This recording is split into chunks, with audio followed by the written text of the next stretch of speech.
all things considered, it's not going to be a bad afternoon out there. A little breezy at times in a couple of locations, but still a healthy mix of sun and clouds, at times more sun than cloud cover, with temperatures in the 60s and 70s. Enjoy it if you like it, because this is really the last time we're going to be seeing 70s for high temperatures for a little while. Rain develops overnight, 40s and low 50s for low temperatures, and that could be warm compared to what we see by the weekend. We'll talk about that coming up, but until then, Midday in KELOLAND starts right now. Live from KELOLAND Media Group, Midday in KELOLAND.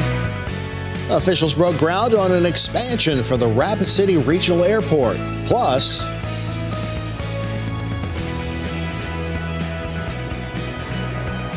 CBS News has learned the U.S. is trying to slow Israel's plans for a ground invasion. I'm Natalie Brand with why there's growing concern the conflict could widen. well, good afternoon, and thanks for having us in. I'm Tom Hansen. Big changes are in the works at one of South Dakota's largest airports. The Rapid City Regional Airport is expanding its terminal. Area leaders broke ground on the project about an hour ago. The expansion will include new ticketing and baggage areas, rental car counters, and TSA screening areas. The extra space is needed now more than ever. The airport saw a 30% increase in passengers between 2014 and 2019. Tonight, the Sioux Falls School Board is expected to reject bids for gymnastics equipment. The move comes following a preliminary injunction in federal court. Earlier this month, a judge decided the district must have a 2023-24 gymnastics season and cannot sell equipment until a federal lawsuit makes its way through court. Now, a group of athletes and their parents are suing, saying the district violated Title IX when it cut the sport from its budget. Based on an agenda item from today's Sioux Falls School Board meeting, the district already received several bids for that gymnastics equipment. The agenda item said the bids should be rejected because of the judge's ruling. Turning now to a first look at your midday forecast with meteorologist Adam Rutt. And Adam, we have to be above normal right now, right? By a little bit. Considering average right now for Sioux Falls is in the upper 50s for high temperatures, we're doing pretty well for ourselves, all things considered.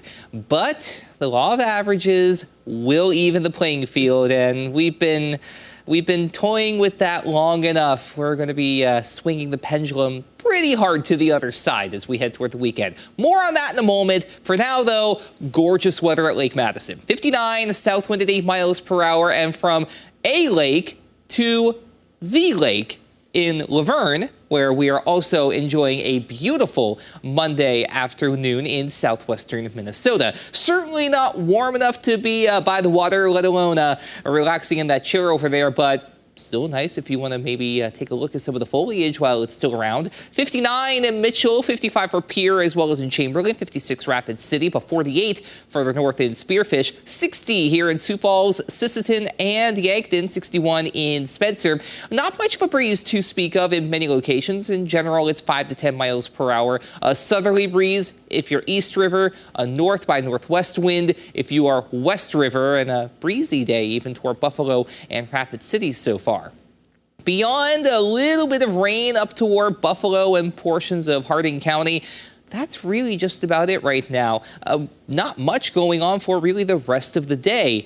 And as I mentioned at the top of the show, this is probably going to be the pick day of the week. This is as good as it gets over the next 7 days. Not necessarily because of this area of low pressure quite yet, although that is going to play a role in Tuesday's forecast. We do have some rain to talk about by that point, but it's what's coming around by the end of the week and into the weekend. So enjoy this if you're a fan of it. Upper 60s and low to mid 70s for highs today, with a good amount of sunshine at first and then increasing cloudiness later in the day.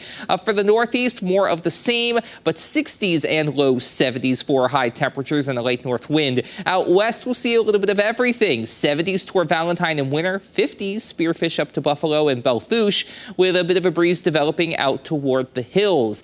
It's all downhill from here, basically, as we go through the rest of the 7-day forecast. We'll break down the details coming up. Thank you, Adam. The United Auto Workers Union has once again escalated its strike against Detroit's 3 automakers, this time adding a factory that makes Ram pickup trucks for Stellantis. The union says in a statement that 6,800 members walked out this morning at a Michigan assembly plant, which is a huge profit center for the company. The move came just 3 days after union president Shawn Fain reported progress in talks with General Motors and Stellantis, but he said the companies will have to make better offers. No progress was reported with Ford. The union went on strike September 15th at one assembly plant from each company. More than 40,000 workers are now on strike against all three automakers. A divided Republican conference will look to elect a House Speaker later this week. Now, there are 9 House Republicans who say they want the speakership. The announcement came after Ohio Congressman Jim Jordan failed after 3 rounds to get the 217 votes needed to earn that position. Israeli's defense forces say they hit more than 300 Hamas targets in Gaza over the past 24 hours. They have also begun limited ground raids into the Hamas-controlled Palestinian territory ahead of an expected ground invasion. Now, the White House says President Biden and Israel's Prime Minister have agreed to a continued flow of limited humanitarian aid from Egypt into Gaza. Natalie Brand reports from Washington.